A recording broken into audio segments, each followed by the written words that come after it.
There are 3 approved shades of beige in my neighborhood.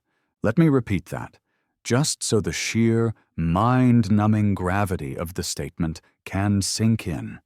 Not 1, not 2, but 3 distinct, yet visually identical shades of tan nothingness that have been deemed acceptable for public view by the Highlands at Oak Creek Homeowners Association.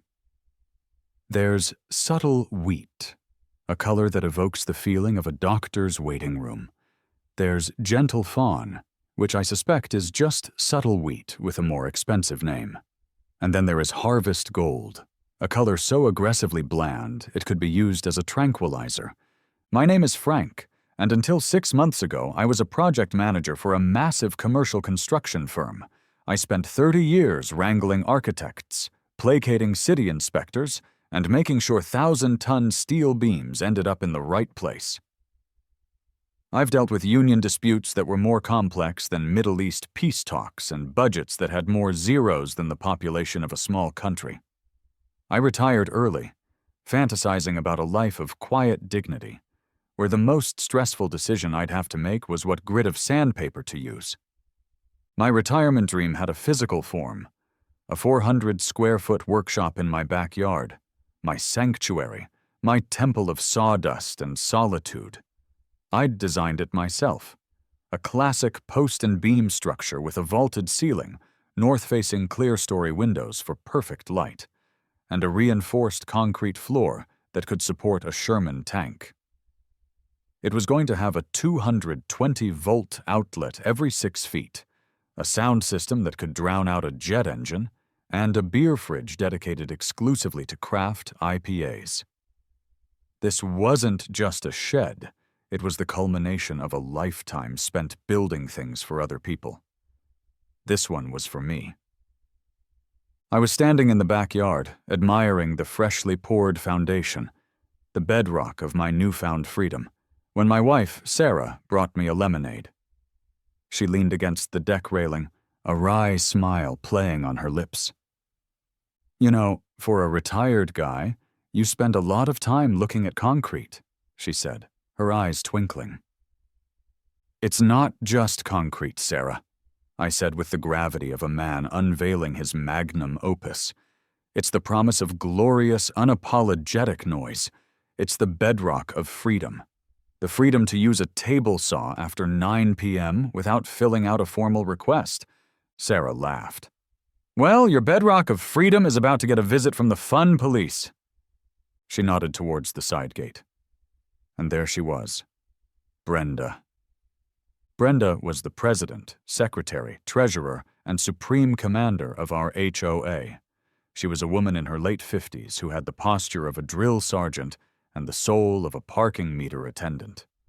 She carried a clipboard like it was a scepter, and on it was a laminated copy of the Neighborhood Covenants, Conditions, and Restrictions, all 14 pages of it. She marched across my lawn, her sensible walking shoes leaving no impression on the grass, a testament to her oppressive lightness of being. "Frank," she said, her voice a finely tuned instrument of passive aggression. "Good morning." "Brenda," I replied, taking a deliberately long sip of my lemonade. She peered at the stacks of plywood and 2x4S my contractor had neatly stacked next to the foundation. Her eyes narrowed. "I love what you're doing here, truly. The ambition is wonderful for the neighborhood." I braced myself. Compliments from Brenda were like the free cheese in a mousetrap. "But," she continued, tapping her clipboard with a perfectly manicured finger, "I was just cross-referencing your materials list with the approved palette. The C&R, Section 4, Sub-Paragraph B, clearly states all temporary construction materials visible from a neighboring property must be from the pre-approved palette." She held up a paint swatch card. It showed the Holy Trinity: subtle wheat, gentle fawn, and harvest gold. I stared at the stack of lumber. "Brenda, it's plywood. It's the color of Conator wood-eyed. It's going to be covered by walls. Walls which, I assure you, will be painted a shade of beige, so mind-numbingly boring it will actually absorb joy from the surrounding area. "The rules are the rules, Frank," she said, a hint of triumph in her voice. "They protect our property values." She scribbled on a pad, tore off the sheet with a flourish, and handed it to me. It was a formal violation notice. Failure to adhere to approved temporary material palette. This was my third notice in a week. The first had arrived after my contractor, a grizzly bear of a man named Dave, had parked his Ford F-250 in a manner unbecoming of a residential thoroughfare. His left rear tire was touching the seam in the pavement between my driveway and the sidewalk. The second violation was for excessive construction noise during designated quiet hours. A squirrel had dropped a nut on the metal roof of Dave's truck at 7:01 a.m. The quiet hours ended at 7 a.m. I contested that one, arguing that our HOA had no jurisdiction over the actions of local wildlife. My appeal was denied. I crumpled the notice in my fist. "You know, Brenda, for a woman so concerned with things being the right color, you seem to live in a world that's awfully black and white." She gave me a thin, reptilian smile. "It's what keeps the neighborhood beautiful, Frank." She turned and marched away, her clipboard held high. I watched her go, a feeling of pure, unadulterated frustration bubbling in my chest. Sarah patted my arm. "Don't poke the bear, Frank," she warned gently. "That's not a bear, Sarah," I muttered, looking at the concrete foundation that suddenly felt like a prison. "That's a hornet's nest with a perm." As I walked back to the house, I noticed a new flyer tacked to the community notice board by the mailboxes. It was from the local fire department, announcing a school safety drill for the following Tuesday at Northwood Elementary, the school that bordered the back of our subdivision. They'd be bringing a ladder truck to show the kids and would need temporary access through our main entrance on Aspen Court. I read it and chuckled grimly. A 20-ton emergency vehicle driving on Brenda's hallowed asphalt? Oh, this was going to be good. My inner monologue, the one that used to calculate load-bearing capacities, was now calculating the explosive potential of Brenda's indignation. Sometimes I thought, the bear isn't just asking to be poked, it's begging to be driven over by a fire truck. The day of the drill arrived. A bright, cloudless Tuesday morning. I'd made a point to be on my front porch, armed with a mug of dark roast coffee and a front row seat to the impending chaos. It was a perfect day for a little civic education, and with any luck, a little bureaucratic implosion. Around 10 o'clock, I heard the familiar sound of the air horn, followed by the low rumble of a diesel engine. Coming around the bend was the pride of Station 7, a glorious, gleaming red ladder truck. The chrome shone, the lights were off, but its sheer size was impressive. It was a beautiful piece of machinery, a rolling symbol of safety and order. It slowed as it approached the entrance to our subdivision on Aspen Court, ready to make the turn that would take it to the school's back gate. And that's when it happened. Like a troll emerging from under a bridge, Brenda appeared. She was clad in a blindingly neon yellow safety vest over her usual beige pantsuit. In her hands, she held a red octagonal stop sign, the kind crossing guards use. She marched directly into the middle of the street, planted her feet, and held the sign up, physically blocking the path of the fire truck. The truck let out a short, confused puff from its air brakes and came to a halt. I could see the driver, a guy with a magnificent handlebar mustache, lean forward and stare through the windshield in utter disbelief.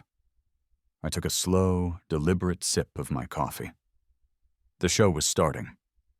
The door on the passenger side opened, and out hopped the fire captain, a tall, fit guy I recognized from the flyer named Miller. He looked professional, if a little bewildered. He walked up to Brenda, keeping a respectful distance. "Ma'am, excuse me," he said, his voice calm and clear. "We have a scheduled safety drill with the school. We need to get through." Brenda did not move.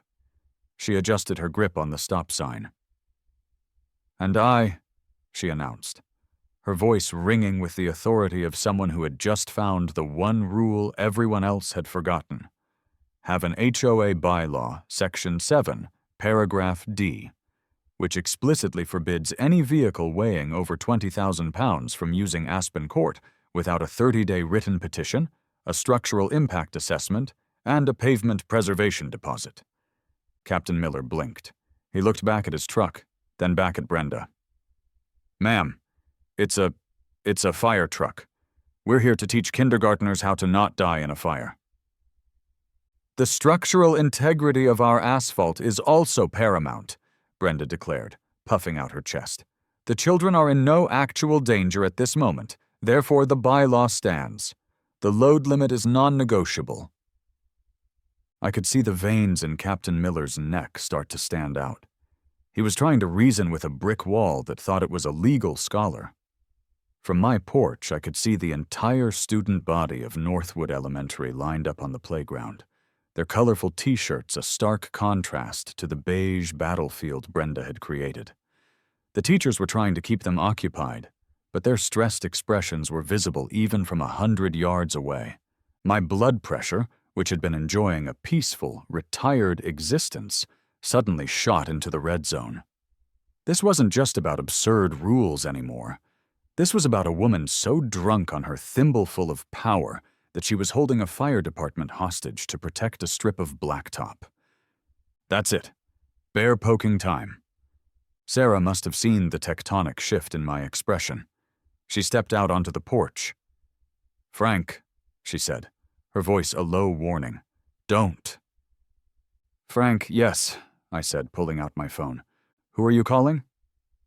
"I'm calling a guy about a thing," I said cryptically, scrolling through my contacts. I found the name I was looking for. Mike Ryland. I hit dial. "Hey, Mike, it's Frank," I said, keeping my voice casual. "Yeah, retired life is great. Sunsets, coffee, public standoffs, the usual. Listen, weird question for you. Are your guys from Station 7 supposed to be doing a drill over at Northwood Elementary this morning?" I listened for a moment. "Yeah, thought so. Well, there's a bit of a snag. They're currently being blocked at my subdivision entrance by a woman in a safety vest who's quoting asphalt preservation bylaws at them." Another pause. "No, Mike, I am not kidding. She's got a stop sign and everything. It's quite a scene. You might want to come take a look." I hung up. Sarah was staring at me, half horrified, half impressed. "You called the district chief?" "He owed me one," I shrugged. "Remember that downtown water main project in 09? I saved him from a world of paperwork." We didn't have to wait long. It couldn't have been more than 2 minutes. A sleek, black Ford Explorer with official city markings and tinted windows came flying around the corner, its tires chirping as it made the turn. It pulled up sharply behind the fire truck. The driver's door opened, and out stepped District Fire Chief Mike Ryland. Mike was a man who looked like he'd been carved out of granite and iron. He was in his full, decorated uniform, and he radiated an aura of absolute, no-nonsense authority. He didn't run, he didn't jog. He just moved with a purpose that made the air itself seem to get out of his way. He took in the scene with a single, sweeping glance. The massive fire truck, the bewildered captain, the kids on the playground, the human roadblock in the neon vest, and finally, me, standing on my porch with my coffee mug. I gave him a little, "What can you do?" shrug. He gave me a short, almost imperceptible nod. The game had just been changed. Chief Ryland didn't bother with pleasantries. He strode directly up to Brenda, his polished black boots making crisp sounds on the pavement she held so dear. His very presence seemed to suck the blustering energy right out of her. Captain Miller stepped back, looking immensely relieved, like a soldier whose commanding officer had just arrived on the battlefield. Mike stopped about 5 feet from Brenda. He was a good 6 inches taller than her, and he used every inch of it. He didn't raise his voice. He didn't have to. It was a low, calm, gravelly sound that carried the weight of decades of command. "Ma'am," he began, his eyes fixed on hers, "you are currently obstructing a government vehicle in the performance of its official duties, which include community safety exercises mandated by the state. This truck, this captain, and his crew are agents of the city. Their authority in this matter, on this public access road, supersedes any and all neighborhood bylaws." He paused, letting the words hang in the air like smoke. "You have 2 choices. You can step onto that sidewalk right now, or you can stay here and have a much longer, more detailed conversation about your deep and abiding love for asphalt with 2 officers from the Alexandria Police Department. Your choice." For the first time since I'd known her, Brenda looked utterly powerless. The color drained from her face, leaving it a pasty shade that definitely wasn't on the approved HOA palette. Her righteous indignation crumbled, replaced by a flicker of genuine fear. She looked at the chief, at the enormous truck, at the flashing lights of a police cruiser that was just then pulling up behind the chief's SUV, likely the one Miller had called for before I'd made my own call. Her little fiefdom had just been invaded by the real world. Without a word, she lowered her stop sign, scurried to the sidewalk, and stood there, clutching her clipboard to her chest like a life raft. The fire truck's air brakes hissed, and it lumbered forward, finally making its way toward the school. A smattering of applause broke out from the teachers on the playground. I allowed myself a deep, satisfying sip of now lukewarm coffee. Victory had never tasted so petty. The police officer, a young guy with a name tag that read Crumb, got out of his cruiser and ambled over. He looked like he was on his 3rd straight double shift and had lost all faith in humanity. Chief Ryland gave him a quick rundown, then gestured toward me. Crumb trudged over to my porch. "You're the one who called this in to the chief?" he asked, flipping open a notepad. "I'm the one who lives here and enjoys watching children learn not to burn to death, yes," I said. I gave him the short version. He scribbled a few notes, his expression a perfect mask of professional boredom. Then he went to talk to Brenda. I couldn't hear everything, but I could see her, indignant once more, waving her clipboard and pointing at the C&R. Officer Crumb listened for a solid minute, his head cocked to the side before he finally held up a hand. "Ma'am," I heard him say, his voice carrying on the quiet morning air, "your HOA rules do not supersede state law. This is an access road. That was an emergency services vehicle.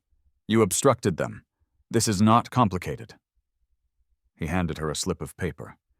"This is a formal warning for obstruction. If it happens again, it won't be a warning." Brenda snatched the paper from his hand, her face a thundercloud. Publicly warned, publicly humiliated. As Officer Crumb and Chief Ryland drove away, she shot a look at me, a look of pure, distilled venom. I knew, with the certainty of a man who's seen a subcontractor pour the wrong grade of concrete, that this was far from over. I hadn't just poked the bear, I had set its den on fire. The next morning confirmed my suspicions. Taped to the temporary fencing around my workshop foundation was a bright red stop work order from the city's planning department. It cited an anonymous complaint regarding potential zoning violations and a failure to comply with Municipal Code 114. B. The hold was effective immediately, pending a full review. My war with Brenda had just gone nuclear. I ripped the notice off the fence and immediately called Dave, my contractor. 20 minutes later, his F-250, the one that had started this whole mess, rumbled up to the curb. Dave climbed out, a mountain of a man with a beard that looked like it had its own ecosystem.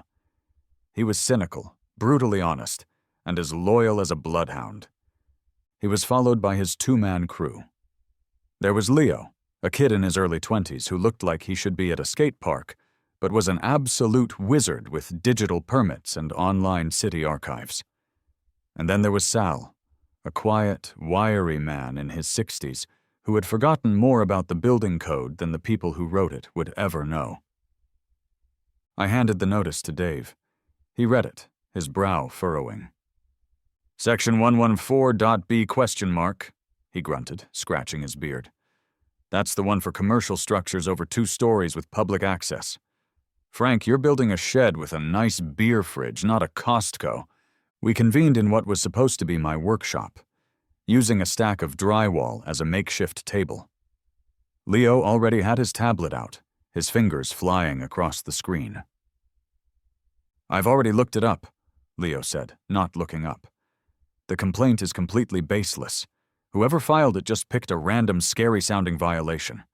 But the city has to follow up. The hold will take at least a week, maybe 2, to clear, unless we can prove malicious intent and get it expedited. She's trying to bleed me dry with delays, I said, pacing on the dirt floor. Every day you guys can't work costs me money. So we fight back, Dave said, cracking his knuckles. We don't just defend, we go on the attack. Sal, who had been silently flipping through the 214-page HOA covenant I'd given him, cleared his throat. It was the first time he'd spoken all morning. He tapped a page with a calloused finger. Page 47, he said, his voice raspy from a lifetime of sawdust and infrequent use. Architectural standards. All perimeter fences must be maintained in a state of good repair, free from rot, warping, or broken elements. He looked up, his gaze drifting towards Brenda's property line. Her fence has a broken slat near the back, by the big oak tree. A slow, predatory grin spread across my face. Dave saw it and started to chuckle. It's a start, I said, feeling the familiar thrill of a plan coming together. It's a damn good start. Leo, get your camera. Sal, keep reading. It's time to do a full professional audit of the great book of Brenda. My unfinished workshop had just become a war room. And so began Operation Petty Retaliation. It was a campaign fought not with heavy machinery, but with digital cameras, tape measures, and the soul-crushing text of the Highlands at Oak Creek C&R. Sal was our strategist, poring over the document like a scholar studying ancient texts, unearthing bylaws so obscure I'm convinced Brenda herself had forgotten them. Leo was our intelligence officer, documenting every infraction with the precision of a crime scene photographer. Dave was our muscle, the licensed professional whose official letterhead gave our complaints a weight that Brenda couldn't easily dismiss. And I was the general, fueled by righteous indignation and copious amounts of black coffee. Our first salvo was Fencegate. Leo took a series of high-resolution, time-stamped photos of the offending broken slat on Brenda's fence. Dave drafted a formal complaint on his company letterhead, citing the exact bylaw and attaching the photographic evidence. Per the HOA's own rules, any complaint had to be processed and signed by a board member.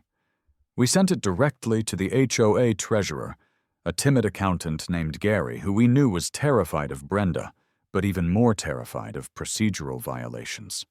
Faced with irrefutable evidence, Gary had no choice but to sign and issue a violation notice to his own president. It was a beautiful, bureaucratic checkmate. Brenda fixed the slat the next day, but we knew it had stung her. Our second offensive was Mailbox Gate.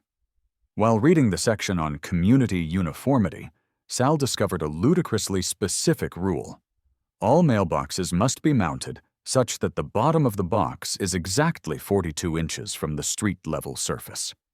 That evening, under the cover of dusk, Leo and I conducted a covert measuring operation. We crept up to Brenda's curb, I held the flashlight, and Leo, with the seriousness of a bomb disposal expert, extended the tape measure. Her mailbox bottomed out at a scandalous 43.5 inches. The resulting complaint, complete with a photo of the tape measure proving the violation, was filed the next morning. Next came lawn gate. The covenant stipulated that turf grass was not to exceed a height of 4 inches. Brenda employed a landscaping service that was meticulously punctual. However, Sal had noticed that they always missed a small, hard-to-reach patch behind her prize-winning rose bushes.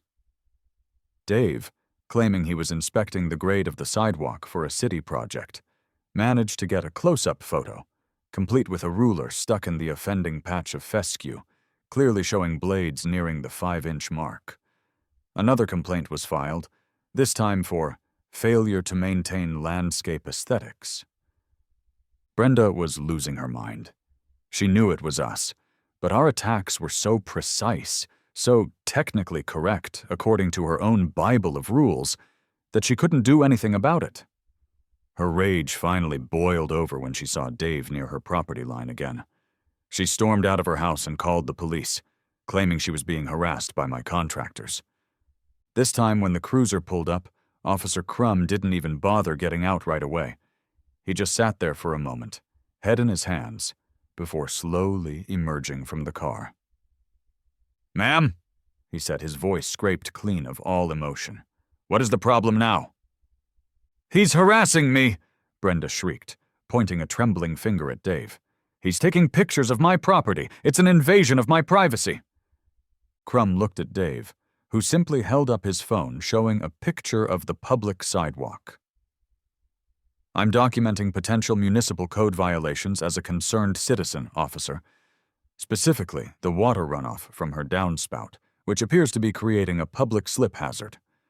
Officer Crum let out a sigh that seemed to carry the weight of all the world's petty disputes. "Ma'am, he is on a public sidewalk documenting potential civil code violations that you yourself champion. He has not stepped on your property. This is the most boring, technically legal form of harassment I have ever seen. Please, for the love of all that is holy, handle this at your next HOA meeting. Do not call 911 unless someone is actually on fire." He got back in his car and drove away, leaving Brenda sputtering on her perfectly manicured lawn. The petty victories were invigorating, but they weren't getting my workshop built. The stop work order was still in effect.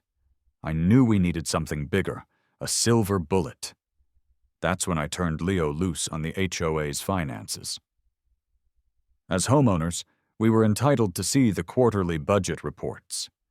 They were usually emailed out as dense, unreadable PDFs, which most people, myself included, promptly deleted. Leo downloaded the last 2 years' worth of reports and started crunching the numbers.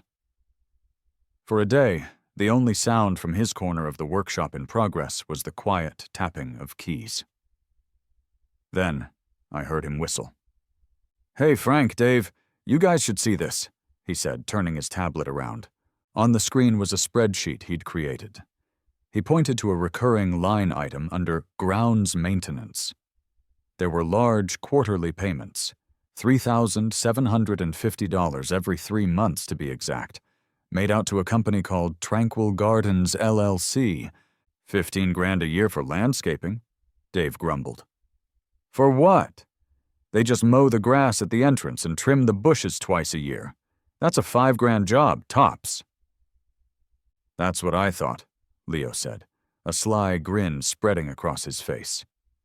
"So I did a quick search on the state's business registry for Tranquil Gardens LLC." He tapped the screen. A new page loaded. It was the official registration for the company. Owner and sole proprietor, one Mr. Albert Wexler.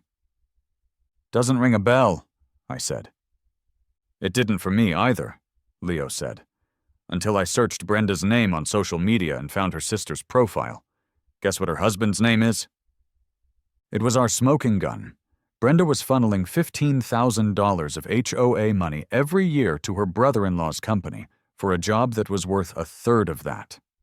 Worse, a quick scan of the last 2 years of meeting minutes showed the contract was never put out for bids and was never voted on by the board.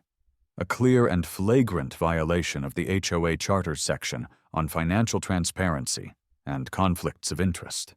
We were celebrating, high-fiving in the dusty, half-built shell of my dream, when the mail carrier arrived. He handed me a certified letter. My heart sank. Nothing good ever comes in a certified letter. I signed for it and tore it open. It was from a high-powered law firm in the city. On behalf of their client, Brenda, they were officially filing for a temporary injunction against my project, pending a full zoning and environmental impact review, citing its potential to irreparably harm the aesthetic continuity and property values of the neighborhood. The legalese was dense, but the message was clear. She was taking me to court. This could tie up my project, my dream, in a legal quagmire for months, maybe even years. The costs would be astronomical. Dave read the letter over my shoulder and let out a string of curses. Leo looked stunned. The joy of our discovery evaporated, replaced by the cold, hard reality of the situation. She had outmaneuvered us. Just when we found the nuke, she'd launched a preemptive strike that could bankrupt me. I walked back into the house, the letter hanging limply in my hand. Sarah saw my face and knew immediately. She gave me a look that wasn't quite, "I told you so," but was more like its sad, empathetic cousin. All our petty victories felt hollow now. The workshop, my sanctuary, was now just a concrete slab and a pile of lumber, a monument to a war I was about to lose. For a full day, I wallowed. I sat on the porch, staring at the red stop work order and the silent, skeletal frame of my workshop. The injunction felt like a death sentence. Brenda, with her limitless supply of spite and our own HOA dues paying for her lawyers, had me checkmated. I was explaining this to Sarah for the 10th time, outlining my defeat in excruciating detail, when she finally held up a hand. "Okay, I get it. You're beaten. You're surrendering," she said, her tone deceptively calm. "So, what's the plan for getting rid of all that lumber? And we'll have to get the foundation jackhammered out, I suppose. It's probably against the rules to have a large, unused slab of concrete in the yard." I stared at her. She was right. Surrender wasn't an option. It would mean tearing down my dream and admitting Brenda had won. The spark of indignation, which had been reduced to a flicker, roared back into a flame. "No," I said, standing up. "No, we're not tearing anything down. We're going to burn her kingdom to the ground. Metaphorically, of course." The annual HOA meeting was in 2 weeks. It was our only shot. A legal battle would ruin me, but a public trial, in the court of our neighbor's opinion, that was a fight I could win. The first step was to build an army. My war room was no longer just me and my contractors. I printed out a simple flyer. "Annual HOA meeting this Thursday. Is your money being spent wisely? Come find out." I didn't make any accusations, just planted a seed of doubt. Then, I went door to door. But not to everyone. I went to the ones I knew had suffered under Brenda's reign. I went to the Rodriguez family, who had been fined $200 because their son's portable basketball hoop was competition orange instead of the approved sunset orange. I went to Mrs. Gable, a sweet old widow who had been forced to rip out her prize-winning petunias because they weren't on the approved list of perennial flowers. I went to the Millers, a young couple who had their request for a child's swing set denied because its chain material was overly industrial. I showed them Leo's research. I showed them the proof of the landscaping contract, the conflict of interest. I explained how their fines for orange basketball hoops and unapproved flowers were funding Brenda's brother-in-law's pockets. One by one, I saw the same look in their eyes. The slow burning rage of people who had been pushed too far. My small band of insurgents was growing. The night of the meeting, the community center's multi-purpose room was packed. Usually these meetings had a turnout of about 10 people, 7 of whom were on the board. Tonight there were over 50. The air was thick with tension and the smell of burnt coffee from a communal pot. Brenda was at the podium, in her element. She droned on about the annual budget, the successful implementation of new parking sticker policies, and the ongoing battle against non-compliant garden gnomes. She was radiant, basking in the glow of her own authority, completely oblivious to the mutiny brewing in the folding chairs in front of her. My crew and I sat in the front row. Dave, Sal, and Leo, all dressed in clean work shirts, looked like a team of intimidating legal consultants. Sarah sat beside me, giving my hand a reassuring squeeze, and in the back, sitting quietly by the door, was a surprise guest I had invited. District Fire Chief Mike Ryland, in a simple polo shirt but still radiating an aura of command, had agreed to come and give a 5-minute talk on community fire safety. His presence made Brenda visibly nervous. Finally, she finished her report and moved on to the last item on the agenda. "Is there any new business?" she asked, clearly expecting silence. That was my cue. I stood up. "I have some new business," I said, my voice cutting through the stuffy room. Every eye turned to me. "Frank," Brenda said, her voice dripping with condescension, "if this is about your little project, this isn't the proper venue." "Actually, Brenda, it is," I said, walking to the front of the room. Leo connected his tablet to the projector. "This is about the budget you just presented. I have a few questions, specifically about the $15,000 we paid last year to a company called Tranquil Gardens, LLC, for landscape beautification." A slide popped up on the screen behind me. It was the company's registration, with Albert Wexler's name clearly visible. "And I also have a question about why our CNR's conflict of interest clause was completely ignored when the board, without a vote, awarded this no-bid contract to your sister's husband." The room erupted in murmurs. Brenda's face went white. That's a procedural matter," she stammered. "It was approved." "Was it?" I pressed, my voice calm and even. I was a project manager again, presenting facts to a hostile client. "Because according to the official meeting minutes, which we are all entitled to see, this contract has never been mentioned, let alone voted upon." That's when the floodgates opened. Mr. Rodriguez stood up. "You fined me $200 for my son's basketball hoop. Was that to pay your brother-in-law?" Mrs. Gable stood up, her voice trembling with emotion. "You made me kill my petunias. My late husband planted those." The room descended into chaos. One by one, the people who had been silenced for years found their voices, airing their grievances, their stories of petty tyranny and absurd fines. Brenda stood at the podium, looking stunned and helpless, her fortress of bylaws crumbling around her. She banged her gavel, but no one was listening anymore. She tried to adjourn the meeting, but it was too late. Her power was gone.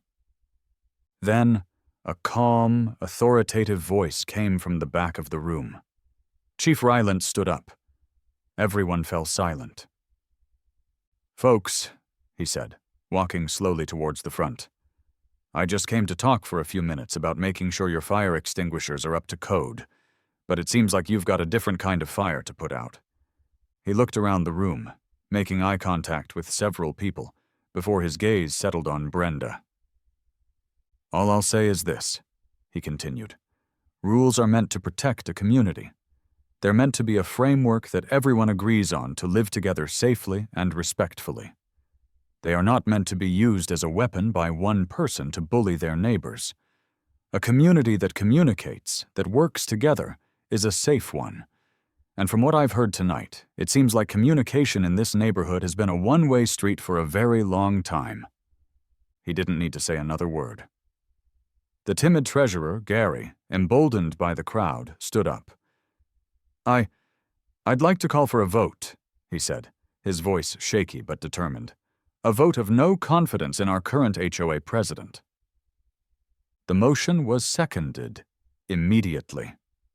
Hands shot up all over the room. It was nearly unanimous. Brenda stood there, gavel in hand, as her reign came to a swift and ignominious end. She had been publicly, officially, and gloriously dethroned. The weeks that followed the great HOA coup were blissfully, wonderfully beige. With Brenda stripped of her power and her lawyer-funded injunction rendered moot, the stop work order was lifted. A special election was held, and Carol, a reasonable retired schoolteacher who believed rules should be guidelines, not gospel, was elected the new HOA president. One of her first acts was to review my workshop plans. Her official verdict, delivered over the fence with a smile, was, "Looks great, Frank. Just try not to wake the neighbors." My crew was back on site the next day. The project moved forward at lightning speed, fueled by a sense of liberation. The walls went up, the roof was shingled, the windows were installed. Every nail hammered felt like a victory. Every board cut was a declaration of independence. 6 months later, I'm standing in my completed workshop. It's everything I dreamed of, and more. The scent of fresh-cut cedar hangs in the air. My tools are all hanging in their proper places on a custom-built French cleat wall. Led Zeppelin is playing softly from the sound system, and the beer fridge is humming quietly in the corner, stocked with a formidable collection of IPAs. I'm working on a birdhouse, a simple project, but it's mine. The blade of my new table saw whirs through a piece of poplar, the sound clean and satisfying, contained within the insulated walls of my sanctuary. The big roll-up garage door is open to the evening air. Carol, the new HOA president, walks by on her evening stroll, her golden retriever trotting happily beside her. She waves. "Sounds like you're having fun in there, Frank," she calls out cheerfully. "Just exercising my freedom, Carol," I call back with a grin. "Well, try not to saw after 10 p.m., she says, her eyes twinkling. "Not because it's a rule, but because I'm trying to watch my shows." We both laugh. It's a simple, easy, neighborly joke. An interaction completely free of subtext, threats, or bylaw citations. It's wonderful. I turn off the saw and walk over to the fridge, grabbing a cold bottle. I twist off the cap and take a long, satisfying drink. I look around my workshop at the sturdy beams, the neat rows of tools, the sawdust on the floor. It took a war to build this place. A stupid, petty, exhausting, and utterly glorious war fought with tape measures, bylaws, and the timely intervention of a fire chief. And as I take another sip of my perfectly cold, non-light beer, I can't help but smile. Some bears are just begging to be poked,